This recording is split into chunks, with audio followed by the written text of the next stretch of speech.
Metro Schools is a large district, very large. It takes a large budget to educate over 86,000 students in 167 schools, with over 6,000 certified instructional staff, 4,000 support employees, electric bills, textbooks, school buses, well, everything. The simple part is this: the best decisions are made closest to the students. So we give more than half the district's budget, $474 million this year, directly to school principals. They decide how many teachers to hire, what extra supports their students need, how to offer tutoring, which library books to buy, what kind of software will help third grade reading. The list goes on. And it means principals really are designing their schools from the ground up. We call this student-based budgeting because it's all based on the students in each of our schools. And this is where it gets a little more complicated. Not every student is the same. Some need extra help, like English learners or those with special needs. So how do we ensure schools are funded equitably while also giving them what they need to serve their unique groups of students? Every student comes with a fixed amount of funding for his or her school. The more students a school has, the more money it gets. What about students who need extra supports? How can a school pay for that? We identified student characteristics that are most directly tied to academic achievement. Then we decided how much extra money a school might need to meet the needs of those characteristics. For example, elementary schools have smaller class sizes than middle and high, so they are funded at a 10% higher rate.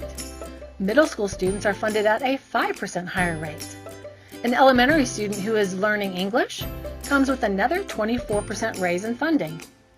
A student with a history of poor academic performance will need extra interventions and individual attention.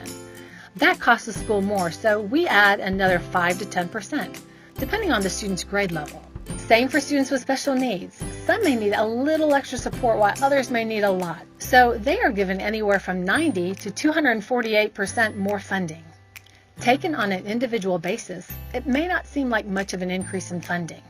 But taken together as a school with hundreds of students, and suddenly principals could have a much bigger budget to use as they see fit. MMPS continues to invest in student-based budgeting. The average per-pupil allocation has increased by more than 10% in 4 years. Additional money has been targeted to subgroups who need additional support. The average per-pupil allocation at schools with high English learner populations has increased by 19% in 4 years. So how do principals use this money? The vast majority of it goes to teachers. Principals can decide how many to hire based on the class sizes they want.